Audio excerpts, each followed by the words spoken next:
Today's nap time story time is one of my favorites, Millions of Cats, written by Wanda Gog.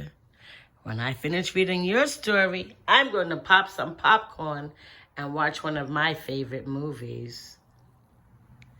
But in the meanwhile, millions of cats. Once upon a time, there was a very old man and a very old woman. They lived in a nice, clean house, which had flowers all around it, except where the door was.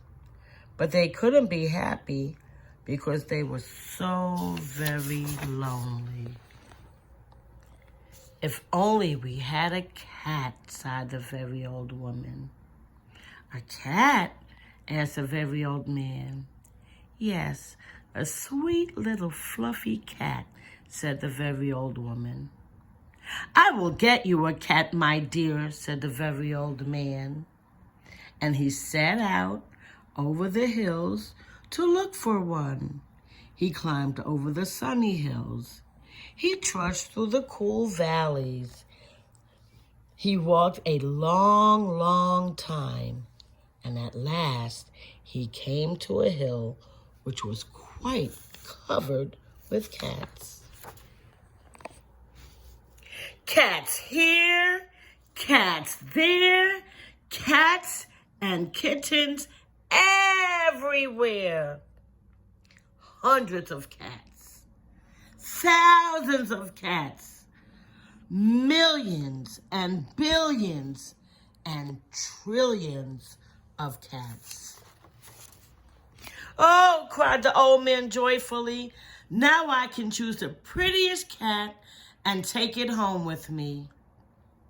So he chose one. It was white. But just as he was about to leave, he saw another one, all black and white, and it seemed just as pretty as the first. So he took this one also. But then he saw a fuzzy gray kitten way over here, which was every bit as pretty as the others. So he took it too. And now he saw one way down in a corner, which he thought too was lovely and could not leave it. So he took this one too. And then, just over here, a very old man found a kitten which was black and very beautiful, and it would be a shame to leave that one, said the very old man. So he took it. And now way over there, he saw a cat which had brown and yellow stripes like a baby tiger. I simply must take it, cried the very old man. And he did.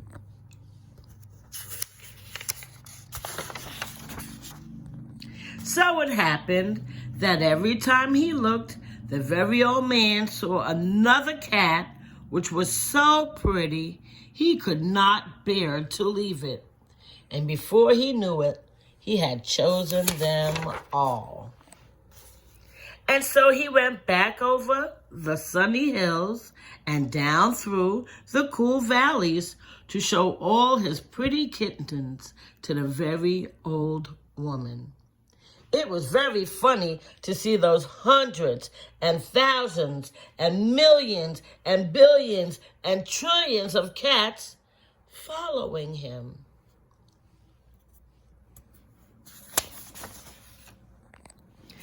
They came to a pond.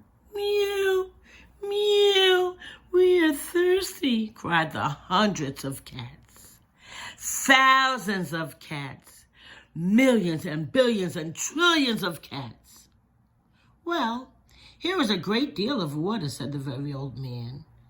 Each cat took a sip of water, and the pond was gone. Meow, meow, now we are hungry, said the hundreds of cats. Thousands of cats. Millions and billions and trillions of cats. There was much grass on the hills, said the very old man. Each cat in a mouthful of grass, and not a blade was left.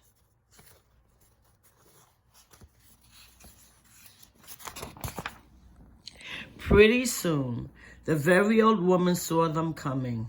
"My dear," she cried, "what are you doing? I asked for one little cat, and what do I see? Cats here, cats there, cats and kittens everywhere. Hundreds of cats, thousands of cats, millions and billions and trillions of cats. But we could never feed them all," said the very old woman. "They would eat us out of house and home." "I never thought of that," said the very old man. "What shall we do?" The very old woman thought for a while, and then she said, "I know. We will let them decide which one we should keep." "Oh, yes," said the very old man, and he called to the cats, "Which one of you is prettiest?"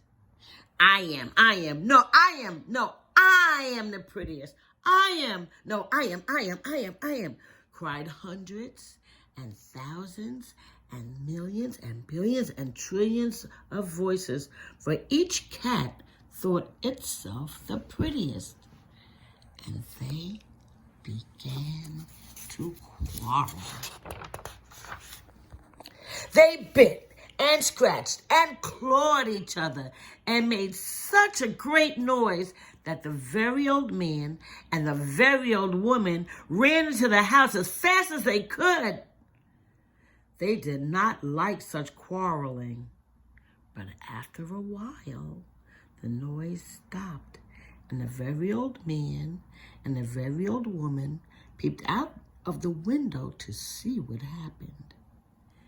They could not see a single cat. "I think they must have eaten each other all up," said the very old woman. "Oh, it's too bad." "But look," said the very old man, and he pointed to a bunch of high grass. In it sat one little frightened kitten. They went out and picked it up. It was thin and scraggly.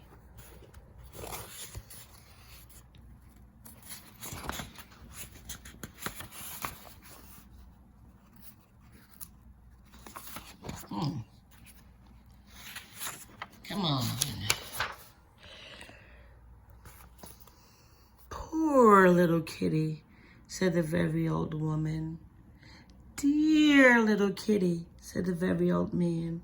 "How does it happen that you were not eaten up with all those hundreds and thousands and millions and billions and trillions of cats?" "Oh, I'm just a very homely little cat," said the kitten. "So when you asked who was the prettiest, I didn't say anything. So nobody bothered about me."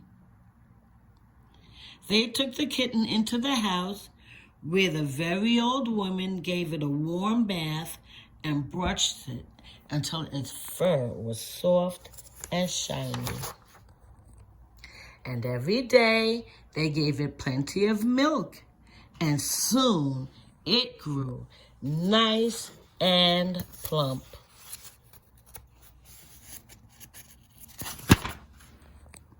"And it is a very pretty cat after all," said the very old woman. "It is the most beautiful cat in the whole world," said the very old man. "I ought to know, for I've seen hundreds of cats, thousands of cats, millions and billions and trillions of cats, and not one was as pretty as this one. And now it is time for you to go take your nap."